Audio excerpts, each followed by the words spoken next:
அனைவருக்கும் நமஸ்காரம். நம்ம நேத்திக்கு வரைக்கும் பார்த்த விஷயம் என்ன அப்படின்னா, வித்யாபியாசம் அதாவது அக்ஷராபியாசம் அப்படின்னா என்ன அப்படிங்கிறத பார்த்தோம். நாம எழுத்து வடிவில ஒரு புஸ்தகத்தில ஒரு ஞானியினுடைய அனுபவமா அவர் எழுதி வச்ச விஷயங்கள நம்ம படிக்கிறது அப்படிங்கிறது வந்து, அது வெளியில வந்து நம்மளுடைய சக்திய விரயம் பண்ணி, அத செலவு பண்ணி நாம படிக்க வேண்டிய ஒரு விஷயமா இருக்குது. அது வந்து நம்மள நம்மளுடைய சக்திய வந்து செலவு பண்ண வைக்குதே தவிர, அத உண்மையான பொருள புரிஞ்சுக்க வைக்குதா அப்படின்னா இல்ல. அந்த உண்மையான பொருள் நமக்கு புரியறது கிடையாது. அதனால தான் சாமி சொல்றாரு, அந்த ஞானி வந்து ஒரு புஸ்தகத்த எழுதுறாரு தன்னுடைய அனுபவத்த அப்படின்னா, அவர் எங்க போய் எழுதினாரு? எங்க போய் ஒரு விஷயத்த அடைஞ்சு அவர் அத எழுதுறாருங்கிறத கவனிக்கணும். அவர் தனக்குள்ளார தன்னுடைய சக்திய வ தன்னுடைய புருவ மத்தியத்தில அசையாம நிறுத்தி, அதில இருக்கக்கூடிய அனுபவத்தில அவர் வந்து எழுதுறார் ஒரு புஸ்தகத்தில. அவங்களுடைய அனுபவத்த முழுவதும் எழுதிற முடியுமானா, எழுத முடியாது. ஒரு கற்கண்ட சாப்பிட்டாரு. அந்த கற்கண்ட பத்தி அவர் எக்ஸ்ப்ளைன் பண்ணி எழுதணும் அந்த அனுபவத்த. என்னன்னு எழுதுவார்ன்னா, கற்கண்டு வெள்ளையா இருக்கும். கற்கண்டு பார்க்கறதுக்கு கல்லு மாரியே கெட்டியா, திடத்தன்மையோட இருக்கும். அது சாப்பிட்டா இனிப்பா இருக்கும். அப்படின்னு சொல்லி அதுக்கான டெஃபினிஷன் அவர் குடுக்கலாம். ஆனா, அத நாம படிச்சுட்டே இருந்தோம் அப்படின்னா, அந்த கற்கண்டினுடைய சுவை நம்ம நாவுல வந்துருமானா, வராதில்ல. நாம அத ருசி பார்க்காம, அது என்னன்னு நமக்கு தெரியாது. அதனால தான் சாமி என்ன சொல்றாருன்னா, ஒருத்தருடைய அனுபவங்கள நாம அவர் என்ன முறையில அத அடைஞ்சாரோ, அந்த செயல்முறையில நம்ம போய் தான் அந்த தத்துவத்த புரிஞ்சுக்க முடியும். அவர் எழுதின அந்த விஷயங்கள வச்சு புரிஞ்சுக்க முடியாது அப்படிங்கிறத சாமி சொல்றதுக்கு காரணம். அப்போ அவர் வந்து தன்னுடைய சக்திய புருவ மத்தியத்தில அடக்கி, அங்க நிலைநிறுத்திய ஒரு அனுபவத்த அனுபவிச்சிருக்கிறாரு அப்படின்னா, நாமளும் அதே மாரி செஞ்சா தான், நமக்கு அங்க உள்ள இருக்கக்கூடிய தாது வந்து உணர்வு ஏற்படும். அந்த தாதுவுக்கு உணர்வு ஏற்படாம, நமக்கு பொருள் கிடைக்காது. நாம லௌகீக பொருள்கள பத்திரப்படுத்தி வைக்கிறது உள்ளுக்குள்ளார. அந்த மாதிரி அந்த சத்தியத்த எங்க வந்து கடவுள் வந்து ஒளிச்சு வச்சிருக்கிறாரு அப்படின்னா, நமக்குள்ளார தான். அதனுடைய தத்துவங்கள் எல்லாம் உள்ள தான் இருக்குது. வெளியில இருக்கிறதெல்லாம் அத்தத்துவமா இருக்குது. அதாவது தத்துவம் இல்லாததா இருக்குது. அதனால தத்துவம் இல்லாத விஷயங்கள நாம படிக்கிறதுல வந்து நம்ம ஜீவன் விரயமாகுதே தவிர, அந்த பொருள் புரியறது கிடையாது. பொருள் புரியணும் அப்படின்னா, நம்ம உள்ளுக்குள்ளார அந்தரங்கத்தில போய் அந்த தத்துவத்த உணரணும். அப்படிங்கிறத சாமி சொல்றாரு. அப்படி செய்யறதுக்கு பேரு தான் வித்யாபியாசம். அத செய்யாம நாம வெளியில இருக்கக்கூடிய விஷயங்கள படிச்சோம்னா, நம்மளுடைய புக்திக்கும், அந்த ஸ்ருதிக்கும் அதாவது அறிவுக்கும் எந்த அளவுக்கு எட்டுமோ, அந்த பொருள் எந்த அளவுக்கு விளங்குமோ, அத மட்டும் தான் நம்ம புரிஞ்சு வச்சிருப்போம். அந்த உண்மை தத்துவம் நமக்கு விளங்காமலே போயிரும். அப்படி நாம சரிவர புரிஞ்சுக்காதனால தான் பஞ்சபூதத்துக்கான கொள்கைகள நாம தவறா எண்றதுக்கு காரணமாகுது. ஞானிகள் பஞ்சபூதத்துக்கான கொள்கைகள அவங்க அந்த குணங்கள அவங்க வேற விதமா பார்த்தாங்க. உள்ளுக்குள்ளார நமக்குள்ளார இருக்கக்கூடிய விஷயங்கள பார்த்தாங்க. ஆனா நாம பஞ்சபூத கொள்கைகள நம்ம வெளியில பார்த்தோம். இந்த வித்தியாசம் வந்ததுக்கு காரணம், நாம அனுபவம் இல்லாம நம்ம அறிவு கெட்டுன அளவுக்கு அத புரிஞ்சுக்கணும்னு நெனச்சது தான் காரணம் அப்படின்னு சாமி சொல்றாரு. அப்போ நமக்கு தாது உணர்வு உண்டானா தான், நமக்கு எல்லாமே தெரிஞ்ச சர்வ வக்கினனா நம்மனால இருக்க முடியும். அப்பதான் நமக்கு ஞானம் உண்டாகும். எல்லாமே தெரிந்த ஒரு நிலை ஏற்படும் அப்படிங்கிறத சாமி சொன்னார். இப்ப இன்னைக்கு நம்ம பார்க்க இருக்கிறது என்ன அப்படின்னா, அத்தியாயம் 6. நேத்தோட அத்தியாயம் 5 முடிஞ்சது. இன்னைக்கு நம்ம பார்க்கிறது அத்தியாயம் 6. அதுல வந்து சிஷ்யன் வந்து ஒரு கேள்வி கேட்கிறாரு. நீங்க முன்னாடி சொன்ன அந்த அத்தியாயத்தில் நீங்க சொல்லப்பட்ட அந்த விஷயம் வந்து எனக்கு விளங்கிடுச்சு. ஆனா, நீங்க இந்த அதாவது ஒரு சிருஷ்டியினுடைய உற்பத்திக்கு பஞ்சபூதங்கள் எந்த அளவுக்கு வந்து உறுதுணையா இருந்திருக்குது. பஞ்சபூதத்தினால எப்படி நம்ம சிருஷ்டிக்கப்பட்டோங்கிறது எனக்கு புரிஞ்சு போச்சு. ஆனா, இங்க வந்து பார்த்தா ஒரு உருவ வித்தியாசங்கள் இருக்குதே. குரங்கு ஒரு மாரி இருக்குது, மான் ஒரு மாரி இருக்குது, சிங்கம் ஒரு மாரி இருக்கு, யானை ஒரு மாரி இருக்கு, மனிதன் அபிமானிச்சுட்டு இருக்கிற நம்மளுடைய உருவம் ஒரு மாரி இருக்குது. அப்போ இதெல்லாமே நம்மளுடைய பிரதிபலிப்புன்னு நீங்க சொன்னதுல, என்னுடைய பிரதிபலிப்புனா அது என்ன மாரி தானே எல்லா இடத்துலயுமே இருக்கணும். ஆனா இங்க எல்லாம் ஒரு உருவ வித்தியாசத்தோட இருக்குதே. இது எப்படி நான் புரிஞ்சுக்கிறது? இத பத்தி எனக்கு கொஞ்சம் விளக்கமா சொல்லுங்க அப்படின்னு சொல்லி அவர் வந்து கேட்கிறாரு. அப்போ சாமி கேட்குறாரு, "நானாவித சிருஷ்டிகள் அப்படின்னு நீ எதை நினைக்கிற? அதாவது விதவிதமா சிருஷ்டிகள் இருக்குன்னு நீ சொல்ற இல்லையா? அதெல்லாம் என்னென்ன?" அப்படின்னு சொல்லி கேட்குறாரு. அ அது என்னன்னா, நம்ம மனிஷன் சொல்லக்கூடிய நாம, அப்புறம் மிருகங்கள், காட்டுல வளர்றது, வீட்டுல நம்ம வளர்க்கக்கூடிய மிருகங்கள், அப்புறம் பறவைகள், அப்புறம் ஊர்வன, அதுக்கப்புறம் அந்த நீர்ல வாழ்றது, அப்புறம் எறும்பு, அப்புறம் இந்த புழு, பூச்சிக இந்த மாரி அநேகமான அ இனங்கள் வந்து இங்க இருக்குது. அந்த இன வித்தியாசம்ங்கிறது இங்க நெறையா இருக்குது.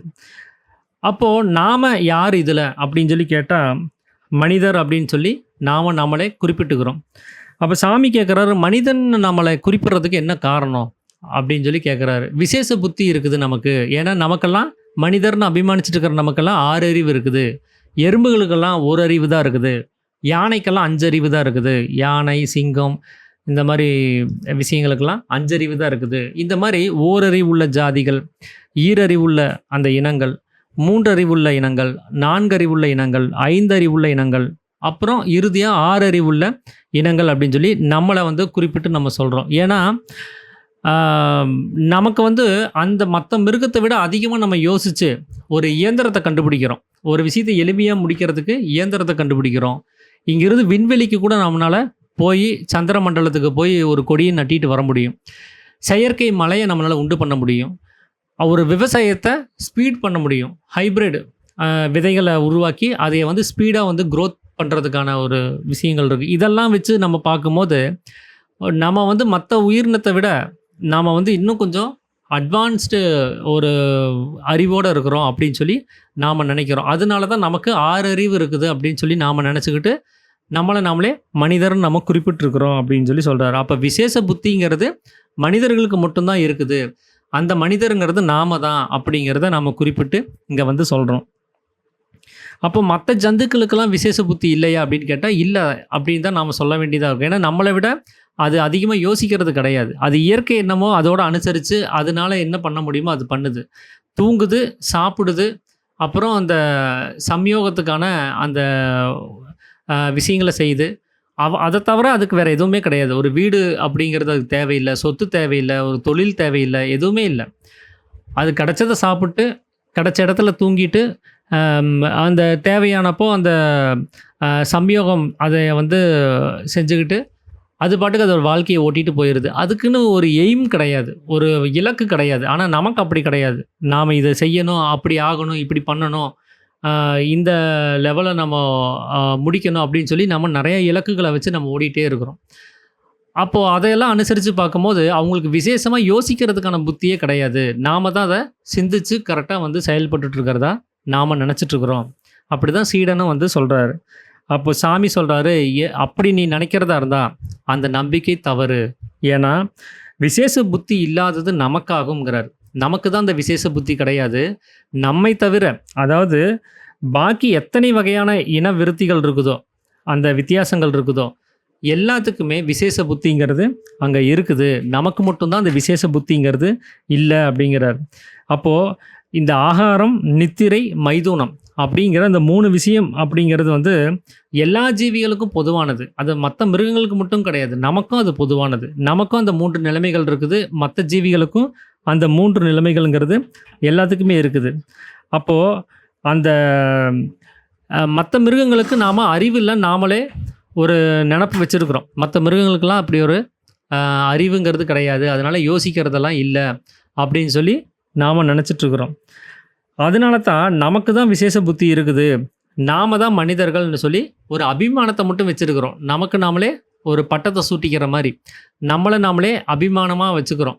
ஒரு கற்பனை பண்ணி நம்ம வச்சிட்ருக்குறோம். இது நாம் எப்படி நமக்கு தான் விசேஷ புத்தி இருக்குது அப்படின்னு சொல்லி நாம் நினச்சிக்கிட்டு இருக்கிறோமோ, அந்த மாதிரி தான் மற்ற உயிரினங்களும் தன்னைத்தானே நினச்சிக்கிட்டு இருக்கும். ஓ, நமக்கு தான் விசேஷ புத்தி இருக்குது அப்படின்னு சொல்லி. ஆனால் அது நமக்கு தெரியாது அவங்க அப்படி நினச்சிட்ருக்கிறாங்க அப்படிங்கிறது. அப்போ உண்மையிலேயே சாமி சொல்கிறாரு, மனிதருங்கிறது தனிப்பட்ட ஒரு சிருஷ்டியே கிடையாது. எல்லாமே மிருகங்கள் தான், எல்லாமே பறவை இனங்கள் தான். ஊர்வன, பறப்பன, அப்புறம் மிருகங்கள், அப்புறம் நீரில் வாழ்கிறது. இந்த மாதிரி நம்ம பிரித்தோம் அப்படின்னா நாமளும் மனிதன்னு சொல்லி நாம் தனியாக ஒரு குறிப்பிட்டு சொல்கிறதில் நம்மளும் ஒரு மிருகம் தான். அது என்ன, நம்மளை இருக்கால் மிருகம்னு வேணால் அழைச்சிக்கலாம். மற்றதெல்லாம் 4 கால் மற்ற மிருகங்கள் நடந்து போகுதுன்னா நம்ம 2 காலில் நடந்து போகிற மிருகம்னு வேணால் நம்மளை கூப்பிட்டுக்கலாமே தவிர, நாமளும் அதே மிருகத்தில் தான், அந்த இனத்தில் தான் நாமளும் இருக்கிறோம் அப்படிங்கிறத சாமி சொல்கிறார். அப்போது இந்த இருக்கால் மிருகம், 4 கால் மிருகம் அப்படின்னு சொல்லி வேணால் அந்த மிருகங்களை 2ஆக பிரித்து அதில் இருக்கால் மிருகம்னு வேணால் நம்மளை கூப்பிட்டுக்கலாமே தவிர, மனிதன்னு நம்மளை அழைக்கிறதுக்கு அங்கே ஒரு தனியான சிருஷ்டி அப்படிங்கிறதே கிடையாது அப்படிங்கிறத சொல்கிறார். அப்போது நமக்கு தான் அந்த விசேஷ புத்தி இருக்குது, நான் தான் மனிதன் அப்படின்னு சொல்லிட்டு அதை ப்ரூவ் பண்ணுறதுக்கு அங்கே ஒன்றுமே இல்லை. அது எனக்கு தான் விசேஷ புத்தி இருக்குது அப்படின்னு சொல்லி இங்கே நிரூபிக்கிறதுக்கு எந்த ஒரு ஆதாரமும் கிடையாது. நாம இங்க இருக்கிற நடவடிக்கைகள வச்சுக்கிட்டு, ஆ அந்த தேவையில்லாத விஷயங்கள செஞ்சுக்கிட்டு தான் நாம, இது வந்து நான் விசேஷமா பண்ணிட்டேன். எனக்கு விசேஷமான புத்தி இருக்குதுன்னு சொல்லி நம்ம பேசிட்டு இருக்கிறோமே தவிர, ஒரு உபயோகமான விஷயத்த நம்ம செஞ்சுட்டு அந்த வேலைய நம்ம செய்யறது கிடையாது. எப்படின்னா, சாமி அதுக்கு ஒரு உதாரணம் சொல்றாரு. ஒரு கிளிய நீங்க வாங்கிட்டு வந்து, இல்ல பிடிச்சிட்டு வந்து, நீங்க ஒரு கூண்டுக்குள்ள போட்டு வளர்த்துறீங்க. அதுக்கு தேவையான பழங்கள குடுத்து, அதுக்கு என்ன பிடிக்குமோ மிளகாய குடுத்து, எதையாவது ஒண்ண அது என்ன விரும்பி சாப்பிடுமோ அதெல்லாம் குடுத்து அத நீங்க வளர்க்குறீங்க.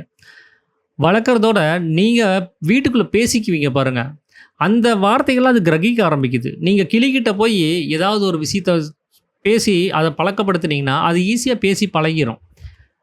கிளி வந்து பேசும்னு சொல்லுவாங்க. அது வந்து நம்மள மாரியே அந்த வாய்ஸ்லயே அது பேசும். அப்படியே அது வந்து அந்த உச்சரிப்ப சரியா அது வந்து பேச ஆரம்பிக்கும். அப்போ நாம சொல்லிக் குடுக்கக்கூடிய விஷயத்த சரியா அது வந்து கிரகிச்சுக்குது. அந்த கிரகிக்கிற தன்மைங்கிறது அ அந்த கிளிக்கு வந்து அதிகமாவே இருக்குது. ஆனா, நாம எத்தன நாள் அந்த கிளி கூட இருந்தாலும் கூட, அந்த கிளியினுடைய அந்த பாஷைகள நம்மளால புரிஞ்சுக்க முடியாது. நீ நம்ம பதில் கேட்டா அது பதில் சொல்லுது. நம்ம "நீ எப்படி இருக்கிற?" அப்படின்னு கேட்டா, "நான் நல்லா இருக்கிறேன்னு" அது சொல்லும். நம்ம சொல்லிக் குடுத்தோம் அப்படின்னா, அத கிரகிச்சுக்கிட்டு சொல்லும். ஆனா, அது எந்த மொழியில நம்ம சொல்லி தர்றோம்? என்னுடைய தாய் மொழியில நான் ஒரு கிளிக்கு சொல்லி தர்றேன். அது அதனுடைய மொழியிலேயே அது சரியா புரிஞ்சுக்குது. ஆனா, என்னால என்னுடைய தாய்மொழியில ஒரு விஷயத்த சொல்லி தராம என்னால அத புரிஞ்சுக்க முடியாது. அப்போ அந்த அ கிளி மாரி மத்த மிருகங்களுக்கும் பாஷைகள்லாம் இருக்கவே செய்யுது. அது கிளி வந்து சும்மா கத்துது அப்படின்னு சொல்லி நம்ம சொல்லிக்க முடியாது. ஏன்னா, அ ஒரு கிளி இன்னொரு கிளியோட சம்பாஷணை செய்யறத நமக்கு கேட்கும்போது சப்தமா தெரியுது. ஆனா, அது ஒரு பாஷை தான் அப்படிங்கிறதையும் சாமி சொல்றாரு. ஏன்னா, உலகத்துல எத்தன வகையான ஜீவிகள் இருக்குதோ, அத்தன வகையான பாஷைகளும் இருக்குது அப்படின்னு சொல்லி சாமி சொல்றாரு. அந்த பாஷைகள் நமக்கு புரியாதனால அத நம்ம சப்தமா நெனைக்கிறோம். மத்தபடி அப்படி ஒரு சப்தமெல்லாம் அது கிடையாது. சும்மாலாம் அது கத்தல. ஒரு நாய் குலைக்குது அப்படின்னா, அது சும்மா குலைக்கல. அது ஒரு பாஷை அது. அது ஏதோ ஒண்ண தெரிவிக்கிறதுக்கு அது முயற்சி பண்ணுது. நமக்கு அந்த பாஷை புரியாதனால, அது ஏதோ கத்துதுன்னு நாம நெனச்சுக்கிறோம். எப்படின்னா, இப்போ எனக்கு ஹிந்தி தெரியாது. ஆனா, என் முன்னாடி ஒரு ஹிந்திக்காரர் வந்து என்கிட்ட ஹிந்தியிலேயே பேசுறாரு அப்படின்னா, அவர் பேசுற மொழி என்ன அப்படின்னு எனக்கு தெரியாது. நான் இதுவரைக்கும் ஹிந்திய நான் கேட்டதே கிடையாது. ஹிந்திய விடுங்க. ஆப்பிரிக்கால இருந்து ஏதோ ஒரு பாஷைய தூக்கிட்டு வர்றாங்க. நைஜீரியால இருந்தோ, எங்கிருந்தோ ஒரு ஆதிவாசி ஒரு குரூப் வந்து என்கிட்ட வந்து பேசுது. அந்த மொழிய நான் இதுவரைக்கும் கேட்டது கூட கிடையாது. ஏதோ ஒரு சப்தம் மாரி தான் எனக்கு தெரியும். எனக்கு அந்த பாஷைய நான் படிச்சா தான், அது ஒரு பேச்சு, அது ஒரு மொழி அப்படிங்கிறதே எனக்கு தெரிய வரும். இல்லைன்னா, அது வெறும் சப்தமா தான் எனக்கு தெரியும். அதில எந்த பொருளும் என்னால உணர முடியாது. அப்படிதான் நாம ஒரு கிளியோ மத்த மிருகங்களோ அந்த சப்தத்த உச்சரிக்கும்போது, அது நம்ம ஏதோ கத்துதுன்னு நம்ம நெனைக்கிறதுக்கு அதுதான் காரணம். நமக்கு அந்த பாஷை தெரியாதது தான் காரணம். அப்படிங்கிறத சாமி சொல்றாரு. ஏன்னா, அந்த மொழிகள நாம படிக்கல. அப்போ இப்படிதான் பட்சியிலிருந்து மத்த மிருகங்கள் வரைக்கும் எல்லாத்துக்குமே ஒவ்வொரு மொழிகள்ங்கிறது இருக்கு. அந்த மொழிகள படிக்காதனால தான் நமக்கு புரியாம இருக்குது. ஆனா, நாம மிருகங்கள்னு நாம கருதி வர்ற மத்த உயிரினங்கள், அவங்க வந்து ஒரு தன்னுடைய கூட்டிலருந்து இன்னொரு பறவை பிரிஞ்சு போயிடுச்சுனாலோ, தன்னுடைய கூட்டத்திலிருந்து ஒரு உயிரினம் பிரிஞ்சு போயிடுச்சுனாலோ, அது கத்தி கூப்பிடுது. அது பதிலுக்கு அதுவும் கத்தவும் செய்யுது. அப்ப இது ஒரு சம்பாஷணை இல்லாம, அது சும்மா 2 பேர் கத்திட்டு இருக்க மாட்டாங்க. இந்த வீட்லலாம் பல்லி கத்துறதெல்லாம் நம்ம பார்த்துருப்போம். அதோடைய துணை இல்ல, எங்கேயும் தேடி கிடைக்கலன்னா, அது ஒரு சப்தத்த விடும். பதிலுக்கு அங்கிருந்து ஒரு சப்தம் வரும். அவங்க 2 பேத்துக்குள்ள ஒரு சம்போசனை அங்க நடந்துகிட்டு தான் இருக்கும்.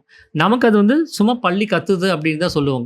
பல்லி பேசுதுன்னு நம்ம சொல்ல மாட்டோம். ஏன்னா, அதனுடைய பாஷை நமக்கு தெரியறது கிடையாது. அப்போ அந்த பதில் கொடுத்து அது ஓடி வரவும் செய்யுது. அந்த சப்தத்த கேட்டுட்டு.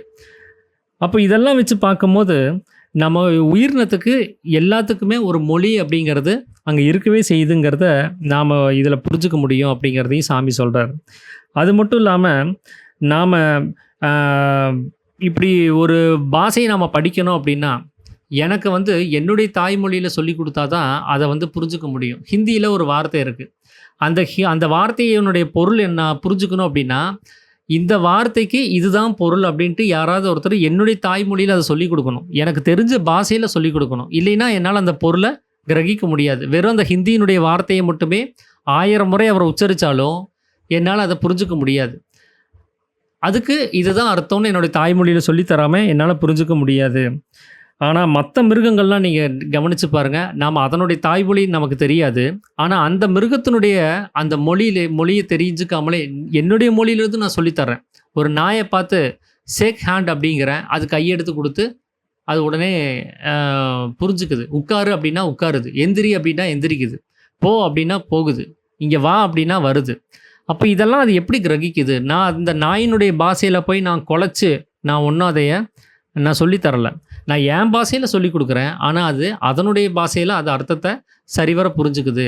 நாம் எத்தனை காலம் அந்த நாய் கூட நம்ம வாழ்ந்தாலும் கூட அந்த நாயினுடைய அது கத்துற கத்துக்கு இதுதான் அர்த்தம் அப்படிங்கிறத என்னால் புரிஞ்சுக்க முடியாது. அப்போது எனக்கு வந்து விசேஷ புத்தி இருக்குதா, இல்லை மற்ற மிருகங்களுக்கும் விசேஷ புத்தி இருக்குதாங்கிறத நாம் இது மூலமாகவே நம்ம சரியாக புரிஞ்சுக்க முடியும் அப்படிங்கிறத சாமி சொல்கிறார். அப்போது நம்மளுடைய அந்த தாய்மொழியில் சொல்லி கொடுக்குற அளவுக்கு தான் நம்மளுடைய அறிவுங்கிறது இருக்குது. அதை தாண்டி ஒரு விஷயத்தை புரிஞ்சுக்கிறதுக்கு நமக்கு அந்த புத்தி சக்திங்கிறது இல்லை அப்படிங்கிறத சாமி சொல்கிறார். அப்போது நமக்கு தான் வந்து அந்த விசேஷ புத்தியும் அறிவும் இருக்குது அப்படிங்கிறது ஒரு அபிமானத்தினால தான் நம்ம வச்சுருக்கோமே தவிர அது உண்மை அல்ல அப்படிங்கிறதையும் சாமி சொல்கிறார்.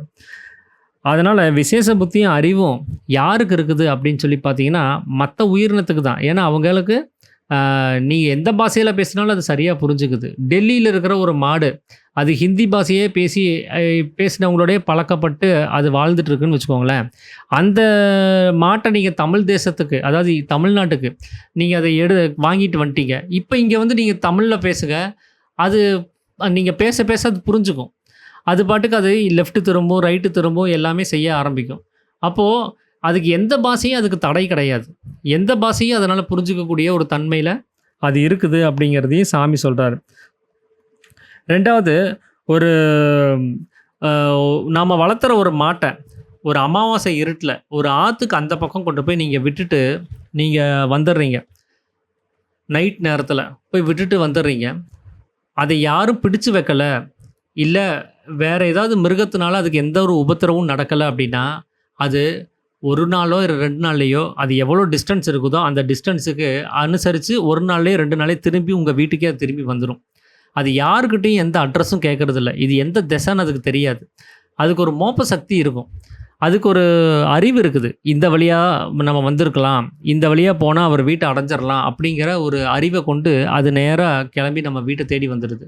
இதே நம்மளை ஒரு பகலில் ஏதாவது ஒரு கிராமத்தில், இல்லை ஒரு தருமபுரி அந்த மாவட்டம் நான் இது வரைக்கும் போனதே இல்லைன்னு வச்சுக்கோங்களேன். அந்த மாவட்டத்துக்குள்ளார இருக்கக்கூடிய ஒரு கிராமத்தில் கொண்டு போய் நடுவில் விட்டுட்டு வந்துட்டாங்க என்ன.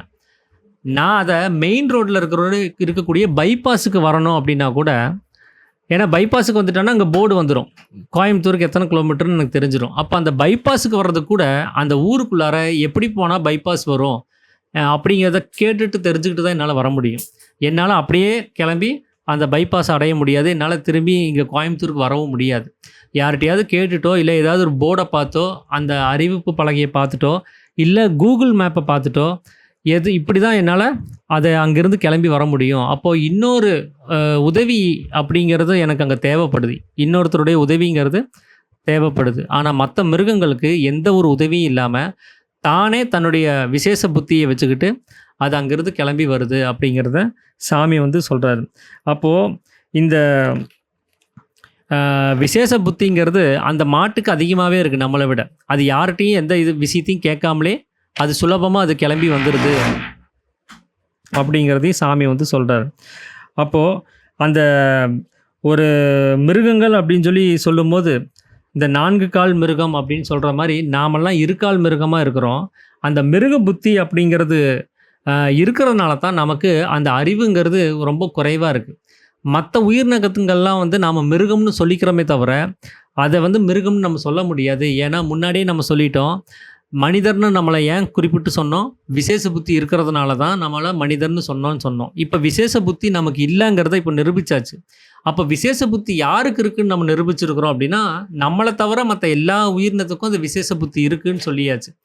அப்போ நம்மளை தவிர மற்ற உயிரினங்களுக்கு தான் விசேஷ புத்தி இருக்குன்னா உண்மையாகவே அவங்க தான் மனிதர்களாக இருக்கிறாங்க. நாம தான் மிருகமாக இருக்கிறோம் அப்படிங்கிறதையும் சாமி வந்து இங்கே குறிப்பிட்டு சொல்கிறாரு. அப்போ ஏன் வந்து இந்த வித்தியாசம் இருக்குது? சிருஷ்டினா ஒன்றா தானே இருக்கணும். ஏன் அந்த சிருஷ்டியில் வந்து நாம மிருகமாவும், நம்மள தவிர மத்த எல்லா உயிரினங்களும் மனிதராவும் இருக்கிறதுக்கான விசேஷமான ஒரு விஷயம் என்ன? அப்படிங்கிறதையும் இங்க வந்து சாமி வந்து குறிப்பிட்டு சொல்றாரு. அது என்ன அப்படின்னா, நாம ஒரு விஷயத்த அறியறதுக்கு ஆதாரமா இருக்கக்கூடிய ஒரு பொருள் எது? அது முதல்லயே 1வது அத்தியாயத்திலேயே சாமி சொல்லியிருப்பாரு. அறிவு அப்படிங்கிறது ஜீவசக்தியா இருக்கக்கூடிய வாயு தான். அந்த வாயு எங்க போகுதோ, அது வெளியில வந்துச்சுன்னா, வெளி விஷயங்கள நமக்கு தெரியப்படுத்திரும்.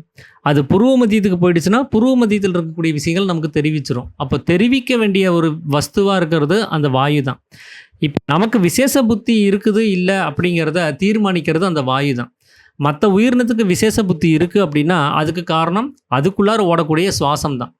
எனக்கு விசேஷ புத்தி இல்ல அப்படின்னா, அதுக்கு காரணமும் எனக்குள்ளார ஓடக்கூடிய அந்த சுவாச கதி தான் அப்படிங்கிறதையும் சாமி சொல்றார். அதனால தான் ஜீவசக்தியா இருக்கக்கூடிய அந்த வஸ்து தான் அறிவா இருக்குது அப்படின்னு அவர் சொல்றதுக்கு காரணம். அந்த வாயுங்கிறது மத்த உயிரினத்துக்கு இயல்பாவே அது ஏககதியா இருக்குது. நமக்கு தூங்கும்போது நடக்கக்கூடிய சுவாசம் வந்து ஏககதியா இருக்கு இல்லைங்களா? அது வந்து சமீரணன் அப்படின்னு நம்ம சொல்றோம். அவங்களுக்கு எப்பவுமே அது வந்து சமீரணனா இருக்கு. நம்மள மாரி பின்னகதியா அது இருக்கிறது கிடையாது. நமக்கு வந்து அது சுவாதீனமாவே, அதாவது இயல்பாவே அது வந்து சுவாச கதிங்கிறது பின்னகதியாவே இருக்குது. அது பின்னகதினா நம்மளிலிருந்து விட்டு பிரிஞ்சு போறது. ஏககதி அப்படின்னா பிரம்மரந்திரத்தோடயே சதா தொட்டுக்கிட்டே இருக்கிறது. அப்போ அந்த பிரம்மரந்திரத்தினுடைய தொடர்பை விட்டுட்டு வெளியில போகக்கூடியது தான் பின்னகதி. அந்த கதி தான் நமக்கு ஓடிட்டு இருக்குது. அந்த சுவாசத்தினால தான் நமக்கு அறியாமை அப்படின்னு சொல்லக்கூடிய நிலைமையும் இருக்குது. அந்த சுவாசத்தினால தான் நமக்கு விசேஷ புத்தி இல்லாம போறதுக்கும் காரணமா இருக்கு. ஆனா மத்த உயிரினத்துக்கெல்லாம் அந்த விசேஷ புத்திங்கிறது அந்த சுவாச கதி எப்பவுமே பிரம்மரந்திரத்தோட தொட்டுக்கிட்டே இருக்கிறனால, அவங்களுக்கு அந்த விசேஷமான புத்திங்கிறது அங்க இருக்கவே செய்யுது அப்படிங்கிறதையும் சாமி சொல்றாரு. அவங்களுக்கு அந்த சதா காலமும் அந்த சுவாச கதிங்கிறது ஏககதியாவே இருக்குது அப்படிங்கிறத குறிப்பிட்டு சொல்றாரு. அப்போ அவங்களுக்கெல்லாம் பயிற்சியே தேவையில்ல. ஏன் ஞானம் அடையறதுக்கு தகுதி நமக்கு தான் இருக்குன்னு சொல்லப்பட்டது அப்படின்னா, நமக்கு தான் வந்து அது தேவைப்படுது. அவங்களுக்கு அது தேவைப்படாதனால அவங்களுக்கு அது தகுதி கிடையாது அவங்க. அவங்களுக்கு அடைய வேண்டிய அவசியமும் கிடையாது. அவங்க ஏற்கனவே ஞானத்தில தான் இருக்காங்க. அதனால அவங்களுக்கு ஞானம் அவசியம் கிடையாது. நமக்கு ஞானம் அவசியப்படுது. ஏன்னா, நாம ஞானத்த விட்டு தள்ளி நிக்கிறோம். நாம இப்ப போன ஜென்மத்தில எல்லாம் வந்து மிருகாதிகளா நாம பிறந்து தான் வந்தோம். மாணிக்கவாசகர் சொல்ற மாரி, புல்லாகி, பூடாகி, புழுவாகி, மிருகமாகி, அப்புறம் வல்லராய், அசுரராய், தேவராய், முனிவராய், இப்படி எல்லா பிறப்பும் பிறந்திழைத்தேன் அப்படின்னு சொல்லி அவர் லிஸ்ட்டே போடுவார். அப்படிதான் நாமளும் பிறந்து இப்போ கடைசி இந்த ஒரு மானிட உருவத்தை நம்ம எடுத்துட்டு வந்திருக்கிறோம். அப்போ இதுக்கு முன்னாடி வரைக்கும் நாம ஒரு பறவையாவும், பாம்பாவும் நம்ம இருந்திருக்கிறோம் அப்படின்னா, சாமி சொல்ற மாரி அந்த விசேஷ புத்தியோட தான் நாம எல்லாரும் இருந்தோம். இப்பதான் நமக்கு அந்த விசேஷ புத்திங்கிறது இல்லாம போயிருக்கு. காரணம் என்ன அப்படின்னா, நாம விசேஷ புத்தி இல்லாம இருந்தா தான், அந்த அறியாமைனா என்னன்னு நமக்கு தெரிஞ்சுக்க முடியும்.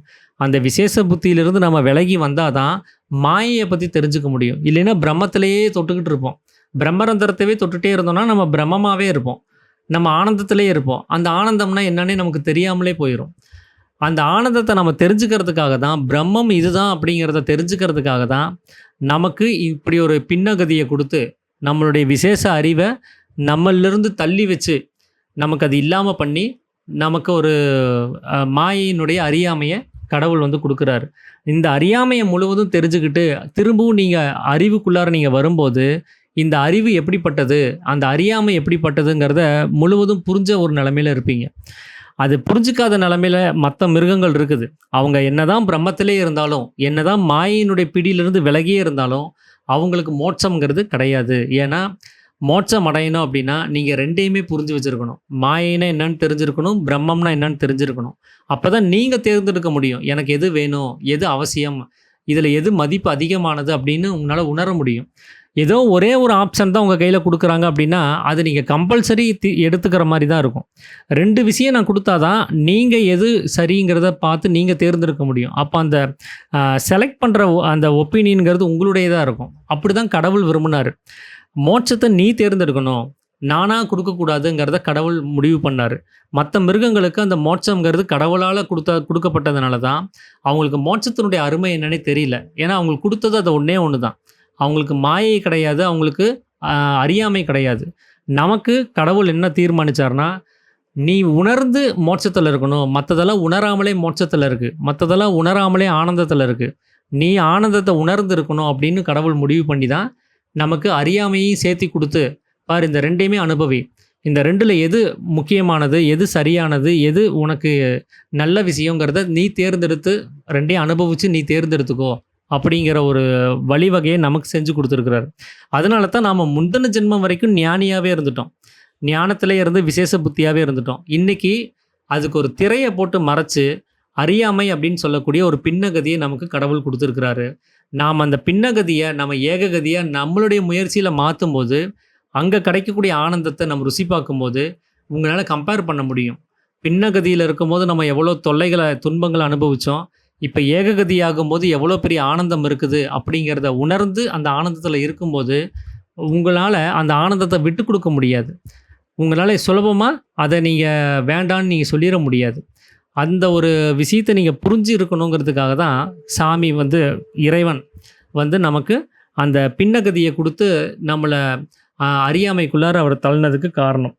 அப்படி மற்ற உயிரினத்துக்கு அது சுவாதீனமாகவே அது இயல்பாகவே அந்த சுவாசகதியிலே இருக்கிறனால தான் அந்த விசேஷ புத்திங்கிறது இருக்குது. ஆனால் தான் மற்ற எல்லாத்தையும் விட விசேஷ புத்தியாக தான் இருக்கிறோங்கிறது அதுக்கு தெரியாது. நம்மளை மாதிரி அதனால் யோசிக்க முடியாது.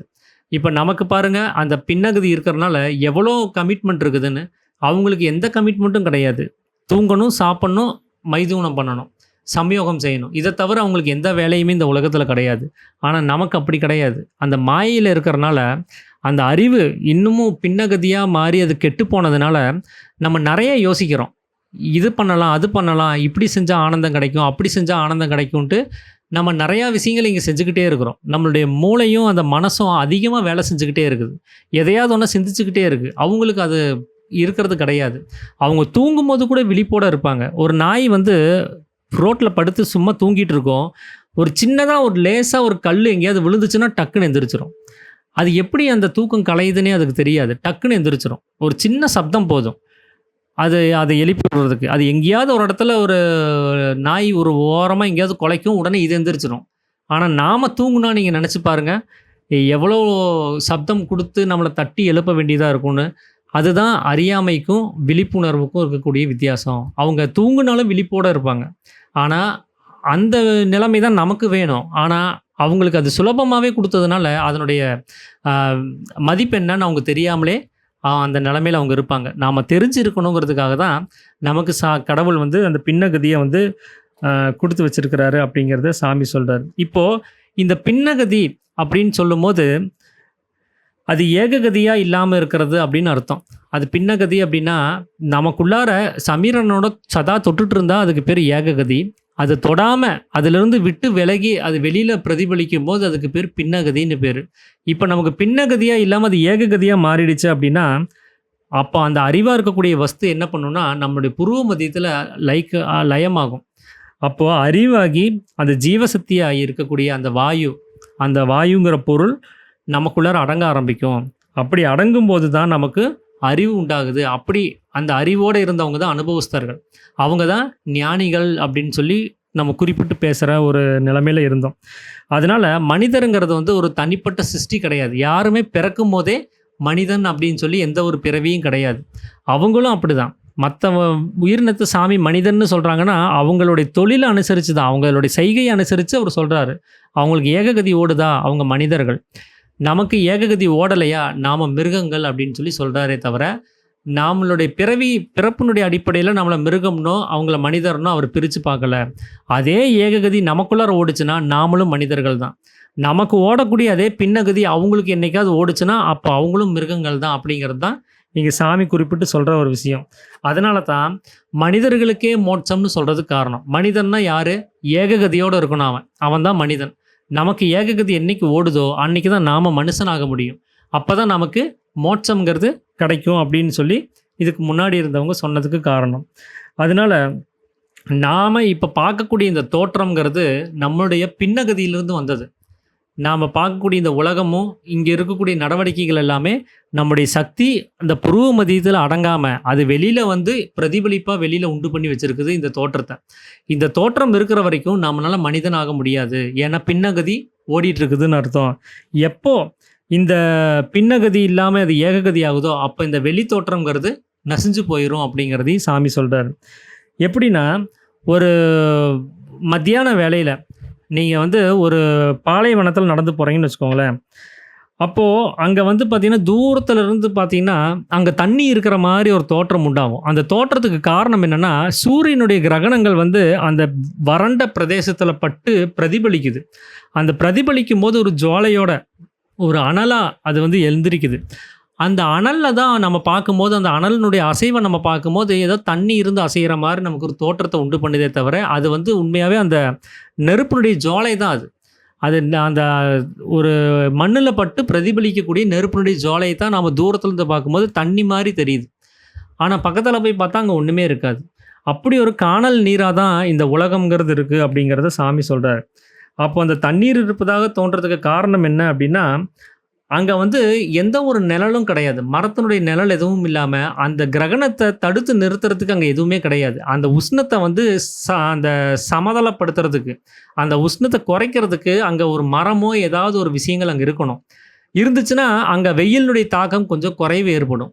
அத செய்யறதுக்கு பாலைவனத்திலயோ, இல்ல ஒரு அ ஒரு அதாவது ஒரு ஒரு எம்ப்டி லேண்டில, ஒரு பெரிய ஒரு சமதள பரப்பளவு இருக்குது அப்படின்னா, அங்க எந்த மரமும் இல்ல அப்படின்னா, அந்த சூரியனுடைய கிரகணங்கள தடுக்கிறதுக்கு, அத குறைக்கிறதுக்கு அங்க வழி இல்லாம போகும்போது, அந்த அதிகப்படியான உஷ்ணத்தில எந்திரிக்கக்கூடிய ஜுவாலை தான் நமக்கு தண்ணீர் மாரி தெரியறதுக்கு காரணம். அப்போ அந்த ஜுவாலைங்கிறது தண்ணீருன்னு நம்ம நெனச்சு, தப்பா எண்ண வேண்டிய ஒரு சூழல்ங்கிறது உண்டாகுது. உண்மையாவே பக்கத்தால போய் பார்த்தீங்கன்னா, அது தண்ணி இல்லங்கிறத நம்ம சரியா புரிஞ்சுக்க முடியும் அப்படிங்கிறதையும் சாமி சொல்றாரு. அப்போ இதே மாரி தான் நம்மளுடைய ஜீவசக்தியா இருக்கக்கூடிய அந்த வாயு, அது வெளியில பிரதிபலிக்கும்போது, அதுல ஜொலித்து கொண்டிருக்கிற அந்த ஜுவாலையில தான் நாம இப்ப பார்க்கக்கூடிய இந்த உலகம்ங்கிறது உண்டாயிருக்குது அப்படிங்கிறத சாமி சொல்றாரு. இப்படி ஒரு உலகம் இருக்கிறதா ஒரு தோற்றம் உண்டாகுதுன்னா, நம்மளிருந்து வெளிப்படக்கூடிய அந்த ஜுவாலையிலிருந்து தெரிஞ்சது தான் அது. கானல் நீர் மாரி. உண்மையாவே இது இல்லாதது தான். இப்படி ஒரு தோற்றத்த உண்டு பண்றது அப்படிங்கிறது தான் வந்து மிருக புத்தியினுடைய வேலை. நான் இப்படி ஒரு தோற்றம் இருக்குது அப்படின்னா, எனக்கு இன்னும் மிருக புத்தி இருக்குதுன்னு அர்த்தம். என்னுடைய கதி பின்ன கதியா ஓடிட்டு இருக்குது. அது சமீரனோட தொடாம ஏக கதியா இல்லாம, அது பின்ன கதியா போயிட்டு இருக்குது அப்படிங்கிறதையும் நாம இங்க புரிஞ்சுக்க வேண்டியதா இருக்குது அப்படிங்கிறதையும் சாமி சொல்றாரு. அப்போ அந்த இந்த தோற்றம்ங்கிறது எங்கிருந்து வந்திருக்கு? என்னுடைய சக்தியிலிருந்து வந்திருக்கு. எனக்கு உள்ளார இருந்து வெளியில வந்திருக்குது. அத நம்ம சரியா புரிஞ்சுக்கிட்டோம் அப்படின்னா, என்னுடைய இந்த தோற்றத்த நசிக்கணும்னா என்ன பண்ணணும்? என்னுடைய சக்திய உள்ளிலே அடக்கி இருக்கிறதுக்கு நான் பழக்கப்படுத்தணும். அப்போ என்னுடைய சக்தி வெளியில வியாபிக்கும்போது தான், அதிலிருந்து உண்டான பிரதிபிம்பத்த தான் நான் இங்க உலகம்னு சொல்லி நம்ம வெளியில பார்த்துட்டு இருக்கிறேன். அத வெளியில வியாபிக்க விடாம, அது என்னுடைய உற்பத்தி ஸ்தானத்திலே நான் போய் சேர்க்கும்போது, இந்த தோற்றம் நசிஞ்சு போயிரும் அப்படின்னு சாமி சொல்றாரு. ஏன் வந்து நம்மள நிஷ்டையில அனுபவிக்கும்போது, கண்ண வந்து புருவ மத்தியத்த பார்த்து திறந்த விஷயத்திலே வச்சிருந்து ஏன் கவனிக்க சொல்றாரு அப்படின்னா, நம்முடைய சக்தி, அதாவது மனம், அது புருவ மத்தியத்தில லயிச்சிருச்சு அப்படின்னா, கண்ணு திறந்திருந்தாலும் இந்த உலகம் தெரியாது. அத நீங்க உணர்வுபூர்வமா தெரிஞ்சுக்க முடியும். கண்ணு திறந்திருக்கும். என் சக்தி அப்படின்னு சொல்லக்கூடிய என்னிலிருந்து வெளியில போகக்கூடிய மனமா இருக்கக்கூடிய சக்தி, என்னுடைய புருவ மத்தியத்தில லயிக்கும்போது, என் கண்ணு திறந்திருக்கும். ஆனா, உலகம்ங்கிறது என் கண்ணுக்கு தெரியாது. ஏன்னா, அந்த தோற்றம் அங்க நசிஞ்சு போயிரும். அத நாம சரியா உணர்வுபூர்வமா புரிஞ்சுக்கணும் அப்படிங்கிறதுக்காக தான், சாமி கண்ணு திறந்த நிலையிலேயே புருவ மத்தியத்த பார்த்து அவர் தியானம் பண்ண சொல்றதுக்கு காரணம். அதுக்காக நம்முடைய கருவிழிகள உள்ளுக்குள்ளார வரைக்கும் கொண்டு போணும். இன்னும் அது தெரியாத அளவுக்கு கொண்டு போகணும்னு நம்ம அத போட்டு அழுத்த வேண்டிய அவசியம் கிடையாது. மனம் உள்ள போயிடுச்சுன்னா, நீங்க கண்ணு திறந்திருந்தாலும், கருவிழி மேல பார்த்தாலோ, கீழ பார்த்தாலோ, இல்ல நடுவுல பார்த்தாலோ, சைட்ல பார்த்தாலோ, எப்படி இருந்தாலும் இந்த தோற்றம் நசியறது தான். அதனால அந்த கருவிழி இன்னும் மேல அதிகமா போகணும். ஏன்னா, அப்பாவுடைய படத்த பார்ப்பாங்க. அவர் நிஷ்டை படம் இருக்கும். அதுல அவருடைய கருவிழியே கண்ணுக்கு தெரியாது. வெறும் ஃபுல்லா ஒயிட்டா இருக்கும். ஓ! அவர் கருவிழி ஃபுல்லா உள்ள தானே தள்ளியிருக்கிறாரு, நம்மளும் தள்ளுவோம்ன்னு சொல்லி போட்டு அழுத்துவாங்க. புருவ மத்தியத்தில வலி ஏற்பட ஆரம்பிச்சுரும். கண்கள்ல வலி ஏற்பட ஆரம்பிச்சுரும். அந்த வலியே அவங்க மனச உள்ளில் அடங்க விடாம தடுக்கிறதுக்கான ஒரு விஷயமா மாறிரும். அதனால இயல்பா நீங்க எவ்வளோ தூரம் உங்களுக்கு மேல அந்த கருவிழி தூக்க முடியுமோ, அவ்வளோ தூரம் தூக்கி அத புருவ மத்தியில குறுக்கி பார்த்தீங்கன்னா போதும். மனம் அதில லயிக்க செய்யறதுக்கு கவனத்த நீங்க அங்க வைக்கணுங்கிறதுக்காக தான் அவரு பார்வைய மேல் நோக்கி வைக்க சொன்னாரு. ஏன்னா, அந்த பார்வை தான் கவனத்தோட சம்மந்தப்பட்டதா இருக்குது. அந்த பார்வை வேற, கவனம் வேற அப்படிங்கிறது நம்ம இங்க பிரிச்சு பார்க்க வேண்டிய ஒரு விஷயமா இல்ல. பார்வை வேற எங்கேயாவது இருந்துச்சுன்னா கவனமும் அது பின்னாடியே போகிறதுக்கான வாய்ப்புகள் இருக்குது அப்படிங்கிறதுக்காக தான் அவர் பார்வையை வெளியில் வைக்காம, கண்ணு திறந்திருக்கணும் அப்படின்னா பார்வையை வெளியில் வைக்காம புருவ மத்தியத்தை பார்க்க சொல்கிறதுக்கு காரணம். நம்ம புருவ மத்தியத்தை கவனித்து அதை நம்ம பாருங்கள், புருவ மத்தியத்தை பார்த்து அப்படிங்கிறத விட நம்ம கவனிச்சுங்கிற வார்த்தையை தான் அதிகம் யூஸ் பண்ணுறோம். ஏன்னா பார்க்குறதே அது கவனமாகுதுங்கிறது நமக்கு பதிஞ்ச ஒரு விஷயம் அது. அப்போது நாம் அந்த கவனத்தை நம்ம புருவ மத்தியத்தில் வச்சுருக்கும்போது அந்த மனம்ங்கிறது அந்த சொஸ்தானத்தில் போய் அடங்குச்சு அப்படின்னா இந்த தோற்றம்ங்கிறது நசிஞ்சு போகிறத நம்மளால் உணர முடியும். அப்போ இந்த தோற்றத்துக்கு காரணம் என்ன அப்படின்னா, நம்மளிலிருந்து பிரதிபலிக்கப்பட்ட இந்த சக்தி தான் இங்கே தோற்றமாக இருக்குது. அதை நம்ம என்னைக்கு இந்த தோற்றத்தை இல்லாமல் பண்ணுறோமோ, இந்த உலகங்கிற தோற்றம் நம்மளிலேருந்து நசிஞ்சு போகுதோ, அப்போ தான் நாம் மனிதராக முடியும். அப்போ தான் நம்மளுடைய சக்தி புருவமத்தியத்தில் அடங்கி நாம் அறிவுள்ளவர்களாக மாற முடியும் அப்படிங்கிறதையும் சாமி சொல்கிறார். அதனால தான் மனனம் செய்பவனே மனிதன் அப்படின்னு சொல்கிறதுக்கு காரணம். மனனம் அப்படின்னா என்ன அப்படின்னா, நித்திய வஸ்து விவேகம் அப்படின்னு பேர். அப்படின்னா நித்தியம் எது அனித்தியம் எது அப்படிங்கிறத பிரித்து பார்க்க தெரியற ஒரு நிலைமை அது. எது நித்தியம் எது அனித்தியம்னு பார்த்தாலே அவனுக்கு தெரிஞ்சிருக்கணும். அதுதான் அந்த விவேகம் தான் மனனம் செய்கிறது அப்படின்னு சாமி சொல்கிறாரு. இப்போது வெளியில் வர்றது அனித்தியம் அப்படிங்கிறத நம்ம சரியாக சொல்லிட முடியும். உள்ளுக்குள்ளார இருந்தால் நித்தியம்னு சொல்லிட முடியும். அப்போது நான் செய்யக்கூடிய காரியங்கள் வெளியில் பார்க்குறேன்னா உள்ளே பார்க்குறேன்னா அப்படிங்கிறத கவனித்தாலே உங்களுக்கு தெரிஞ்சிடும். ஆனால் அதை நம்ம அதிகமாக கவனிக்கிறது கிடையாது. நான் இப்போ ஒரு வேலைக்கு போயிட்டு வரேன், ஒரு நண்பரை பார்த்து பேசி ஒரு நேரத்தை பொழுது போக்கிட்டு இருக்கிறேன். அப்போ நான் அந்த நேரத்தில் யோசிக்கணும், இப்போ நான் நித்தியத்துக்காக இருக்கிறேன்னா அனித்தியத்துக்காக இருக்கிறேன்னா, இப்போ நான் நித்தியமான வேலைகளை செய்கிறேன்னா அனித்தியத்துக்கான வேலைகளை செய்கிறேன்னாங்கிறத உடனே கவனத்துக்குள்ளே கொண்டு வந்துட்டேன் அப்படின்னா எனக்கு அந்த விவேகம் இருக்குதுன்னு அர்த்தம். இதை நம்ம கவனிச்சிட்டே இருந்தோம் அப்படின்னா நித்தியத்துக்கான வேலைகளை அதிகப்படுத்திடுவோம். இதை கவனிக்காதனால தான் அங்கே அனித்தியத்துக்கான வேலைகள் அதிகமாக போயிட்டே இருக்குது. இப்போ ஒரு ஃபேக்ட்ரி இருக்குதுன்னு வச்சுக்கோங்களேன், அங்கே ஒரு சூப்பர்வைசரோ ஒரு மேனேஜரோ இருப்பாங்க. அவன் ஓபி அடிக்கிறானா இல்லை சரியாக வேலை செய்கிறானா அப்படிங்கிறத கவனிக்கிறதுக்கு அவன் பக்கத்தில் நின்னான்னு வச்சுக்கோங்களேன், அவனால் ஓபி அடிக்க முடியாது. அவன் பாட்டுக்கு அவன் வேலையை சரியாக செஞ்சுக்கிட்டே இருப்பான். அந்த மேனேஜர் அதை சரியாக கவனிக்காமல் அவர் வேற எங்கேயோ இருந்துட்டு வேறு ஏதோ ஒரு கேபினில் இருந்துக்கிட்டு அவர் அந்த வேலையை பார்த்துட்டு இருந்தாருன்னா, இங்கே கவனிக்க ஆள் இல்லாதனால இவங்க பாட்டுக்கு இவங்க ஃப்ரீ டைத்தை அவங்க யூஸ் பண்ணிக்கிட்டே தான் இருப்பாங்க. அதை கவனிக்கிறதுக்கு ஒரு ஆள் இருக்குது அப்படின்னா அந்த பிரச்சனை அங்கே சரியாயிரும். அதுக்கு தான் அங்கே சூப்பர்வைசரையோ மேனேஜரையோ நியமிக்கிறதுக்கு காரணம். அதை மானிட்டர் பண்ணுறதுக்கு ஒரு ஆள் வேணும். அப்படி நம்மளுடைய செய்கைகளை நாம் தான் மானிட்டர் பண்ணணும். ஒவ்வொரு செய்கைகளையும் நாம் கவனித்து இது நித்தியத்துக்கான செய்கையா அனித்தியத்துக்கான செய்கையாங்கிறத நீங்கள் ஒரு கேள்வி கேட்டிங்கன்னா போதும், அந்த மனசு மாட்டிக்கும். அந்த கேள்விக்கு பதில் அது கண்டுபிடிச்சிருச்சுன்னா, ஆமாம் நாம் செஞ்சது தப்பு தான், நாம் இங்கே இருக்கக்கூடாது, நாம் உள்ளே இருக்க வேண்டிய வேலையை விட்டுட்டு நம்ம வெளியில் வந்துட்டோம், இது அவசியம் இல்லாத வேலை, இதுக்கு இந்த அவசியம் இல்லாத வேலைக்காக அவசியமான ஜீவசக்தி செலவு பண்ணிகிட்டு இருக்கிறோமேங்கிற அந்த நினப்பு வர ஆரம்பிச்சிடும். இதை தொடர்ந்து செஞ்சுக்கிட்டே இருந்தீங்க அப்படின்னா அதுக்கு புரிய ஆரம்பிச்சிடும். நம்ம என்ன செய்யணும் என்ன செய்யக்கூடாதுங்கிறது அதுக்கு தெரிய ஆரம்பிச்சிடும். அதனால தான் அதை மானிட்டர் பண்ணுற வேலையை தான் மனனம் செய்கிறது அப்படின்னு சொல்லி சாமி சொல்கிறாரு. அப்போ அந்த நித்தியம் எது அப்படிங்கிறத ஒருத்தன் அறிஞ்சான் அப்படின்னா அவனுக்கு சப்தம் இல்லைங்கிறார். ஏன்னா சப்த ரூபமாக வெளியில் போகிறது கூட நம்மளுடைய ஜீவனுடைய நஷ்டத்தை உண்டு பண்ணுது. அது அவனுக்கு அசைவும் இல்லை.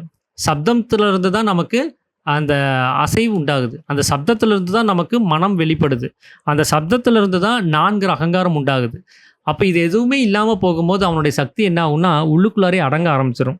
அப்போது அவன் அந்த மனனம் செய்கிற நிலைமையில் இருக்கிறவன் அப்படின்னா அவன் என்ன பண்ணுவான், தன்னுடைய வேலைகள் எது, எங்கே நம்ம வேலை செய்யணும், எந்த வேலையெல்லாம் நம்ம விடணுங்கிறத புரிஞ்சவனாக இருப்பான். எது நமக்கு அவசியமான வேலை, எது நமக்கு அவசியம் இல்லாத வேலைங்கிறத தெரிஞ்சுக்கிட்டவனாக இருப்பான். அவன் தான் நித்திய வஸ்து விவேகம் செய்கிறவன், அவன் தான் மனனம் செய்கிறவன். அப்படி செய்கிறவன் தான் மனிதன் அப்படிங்கிறத சாமி குறிப்பிட்டு சொல்கிறார். அப்படி சப்தம் இல்லாமல் போகும்போது அங்கே நித்தியம் இல்லை. அந்த சப்தம்ங்கிறது நித்தியமான ஒரு பொருள் கிடையாது, அது அனித்தியமான பொருள். ஏன்னா நம்மளை நாசம் செய்யக்கூடியது அத்தனையுமே அனித்தியம்தான். நம்மளை நாசம் செய்யாமல் நம்ம ஜீவசக்தியை தக்க வச்சுக்கிறது, அதாவது தனக்குள்ளாரே அடக்கி வைக்கக்கூடிய நிலைமையை வச்சுக்கிறது தான் நித்தியமான ஒரு வேலை. அதனால் சப்தத்தை தன்னில் தானே அடக்கி வச்சிருக்க தெரிஞ்சவனாக இருப்பான். அவன் தான் மனிதன் அப்படின்னு சொல்லி சாமி குறிப்பிட்டு சொல்கிறாரு. அதனால தான் நாம் ஆலோசனை சமயத்தில் நீங்கள் நினச்சி பாருங்கள், நமக்கு ஏதாவது ஒரு சப்தத்தை உண்டாக்க முடியுமா? ஏன்னா நம்ம மனசு உள்ளுக்குள்ளார வந்துடுது. தூங்குகிற சமயத்தில் நம்மளால் ஏதாவது சப்தத்தை உண்டாக்க முடியுமா? அப்பவும் மனம்ங்கிறது உள்ளில் அடங்கிடுது. நம்ம செத்துப்போன பிணத்திற்கு ஏதாவது சப்தம் உண்டாக்க முடியுமா? அங்க மனசே இல்லாம போயிருது. அப்போ மனதனுடைய வியாபகத்தன்மை வெளியில வந்தா மட்டும் தான், இந்த சப்தம்ங்கிற ஒரு விஷயத்தையே நாம உண்டு பண்ண முடியும். அதனால நம்ம ஏதாவது ஒரு விஷயத்த ரொம்ப டீப்பா சிந்திச்சுட்டு இருக்கிறோம்னு வச்சுக்கோங்களேன், அப்ப பக்கத்துல வந்து யாரோ ஒருத்தர் டிஸ்டர்ப் பண்றாங்க. ஏதோ கத்தி பேசுறாங்க. கஜ கஜ கஜ கஜன்னு ஒரு சவுண்ட் வந்துட்டு இருக்குது அப்படின்னா, நமக்கு உடனே ப்ரெஷர் ஆயிரும். கொஞ்சம் அமைதியா இருக்கீங்களா? நான் ஒரு முக்கியமான விஷயத்த பத்தி பேசிட்டு இருக்கிறேன் அப்படின்னு சொல்லி கத்த ஆரம்பிச்சுருவோம். நமக்கு அவங்களுடைய செய்கைகள்லாம் வெறுப்பாவே தோன்ற ஆரம்பிச்சுரும். ஏன்னா, அந்த ஒரு விஷயத்தை ஆழ்ந்து யோசிக்கும்போது அங்க அமைதி தேவைப்படுது. நம்மள டிஸ்டர்ப் பண்ணாத ஒரு நிலைமைங்கிறது அங்க தேவைப்படுது.